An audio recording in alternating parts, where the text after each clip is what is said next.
Hey guys, good morning. സമയമില്ലാത്തത് കാരണം news paper വായിക്കാത്ത ആൾക്കാരുണ്ടാവും, ന്യൂസ് കാണാത്ത ആൾക്കാരുണ്ടാവും. പക്ഷേ സ്റ്റിൽ നാഷണലി ഇൻ്റർനാഷണലി ഇമ്പോർട്ടൻ്റ് ആയിട്ടുള്ള കാര്യങ്ങൾ അറിയണം എന്ന് ആഗ്രഹിക്കുന്ന ആൾക്കാരുണ്ടാവും. അങ്ങനെയുള്ളവർക്ക് വേണ്ടിയിട്ടാണ് നമ്മൾ ഈ സെഷൻ ചെയ്യുന്നത്. സോ ഇന്നത്തെ നാഷണൽ ന്യൂസിലോട്ട് പോകാം. ഫസ്റ്റ് ന്യൂസ് എന്ന് പറയുന്നത് കോക്രോച്ച് ജനതാ പാർട്ടി റിലേറ്റഡ് ആയിട്ടുള്ള ഒരു ന്യൂസാണ്.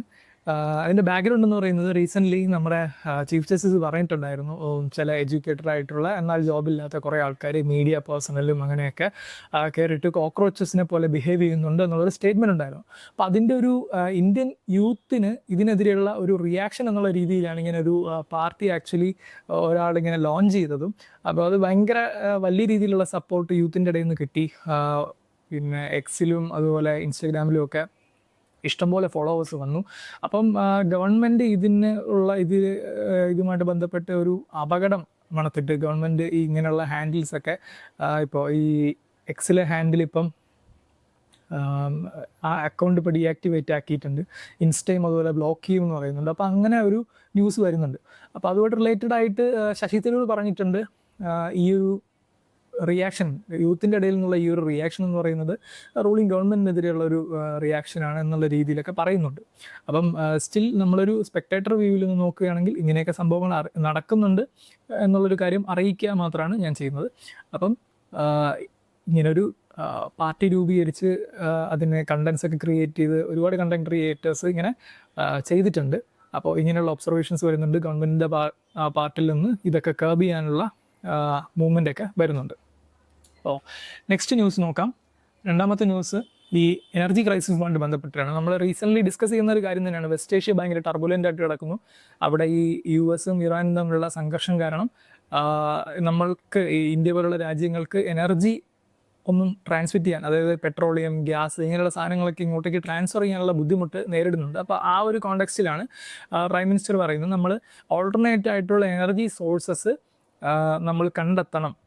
അതായത് നമ്മളെപ്പോഴും ഈ ഒരു ഇമ്പോർട്ടിനെ ഡിപ്പെൻഡ് ചെയ്തിരിക്കാതെ നമ്മൾ തന്നെ ഈ റിന്യൂവബിൾ ആയിട്ടുള്ള എനർജി സോഴ്സ്, ഇപ്പോൾ സോളാർ, വിൻഡ് അങ്ങനത്തെ കാര്യങ്ങളൊക്കെ നമുക്ക് തന്നെ എനർജി സോഴ്സായിട്ട് ഉപയോഗിക്കാം. അപ്പം അങ്ങനെയുള്ള എനർജി സോഴ്സസൊക്കെ യൂസ് ചെയ്യണം എന്നുള്ളൊരു മുന്നറിയിപ്പാണ് പ്രൈം മിനിസ്റ്റർ പറഞ്ഞിരിക്കുന്നത്.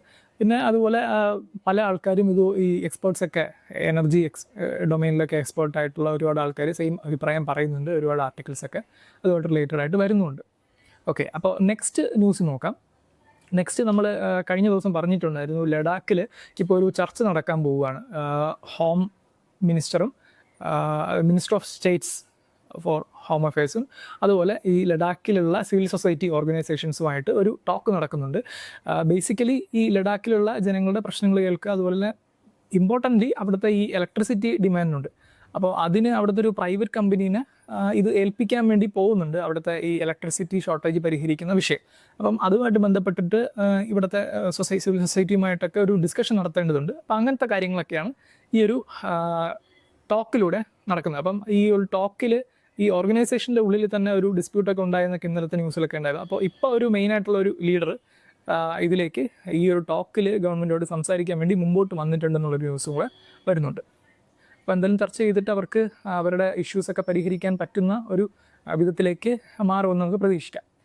പിന്നെ അടുത്തൊരു ന്യൂസ് എന്ന് പറയുന്നത് എബോള ഔട്ട്ബ്രേക്കുമായിട്ട് ബന്ധപ്പെട്ടിട്ടാണ്. നമ്മൾ ഈ ഇടയ്ക്ക് ന്യൂസസ് കാണുന്നുണ്ട്. WHO ഇത് വളരെ സീരിയസ് ആയിട്ട് കാണുന്നുണ്ട്, വാച്ച് ചെയ്യുന്നുണ്ട്. അപ്പം അതുമായിട്ട് ബന്ധപ്പെട്ടിട്ടുള്ള അപ്ഡേറ്റ്സ് ഒക്കെയാണ്. ഇതുമായിട്ട് ഇതിൻ്റെ സ്പ്രെഡ് എത്രയാണ്, എവിടെയൊക്കെയാണ് എന്നൊക്കെയുള്ള കാര്യങ്ങളുമായിട്ട് ബന്ധപ്പെട്ടുള്ള ന്യൂസസൊക്കെ വരുന്നുണ്ട്. അപ്പോൾ നമ്മളത് ജസ്റ്റ് ഒന്ന് അറിഞ്ഞിരിക്കണം എന്നേ ഉള്ളൂ.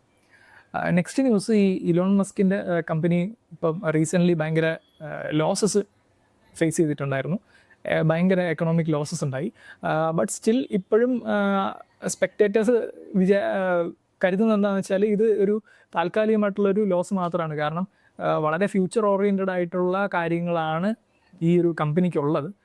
അതായത് ഇപ്പം മാർസ് കോളനൈസ് ചെയ്യുക, അല്ലെങ്കിൽ സ്പേസ് ഷിപ്സ് ഉണ്ടാക്കുക, ഈ സ്പേസിലുള്ള ടൂറിസം, അങ്ങനെയുള്ള കാര്യങ്ങളിലൊക്കെ ഒരുപാട് ഈ കമ്പനി ഇൻവെസ്റ്റ് ചെയ്തേക്കുന്നതുകൊണ്ട് തന്നെ ഫ്യൂച്ചറിൽ ഇവരുടെ പ്രോജക്ട്സ് ഒക്കെ നല്ല രീതിയിൽ മുമ്പോട്ട് പോവുകയാണെങ്കിൽ തീർച്ചയായിട്ടും വലിയ പ്രോഫിറ്റ് ഉണ്ടാക്കാൻ പറ്റും. അതുപോലെ തന്നെ ഒരു ബിഗ് ജയൻറ്റ് ആയിട്ടുള്ള ഒരു കമ്പനിയായിട്ട് ഫ്യൂച്ചറിൽ ഇത് മാറും. അപ്പോൾ സോ ഇതിലൊക്കെ ഇൻവെസ്റ്റ് ചെയ്തിരിക്കുന്ന ആൾക്കാർ ആക്ച്വലി ഇങ്ങനെ ഈ കൺഫ്യൂസ്ഡ് ആവേണ്ട കാര്യമില്ല. കറൻ്റ്ലി ചെറിയ ലോസസ് ഉണ്ടെങ്കിലും ഒക്കെ വലിയൊരു ഗെയിൻ തന്നെയായിരിക്കും ഫ്യൂച്ചറിൽ ഈ കമ്പനിക്ക് ഉണ്ടാവുക എന്നുള്ള ഒരു ന്യൂസാണ് ഇത്. സോ ഇനി അടുത്ത ദിവസം കാണാം. ബൈ.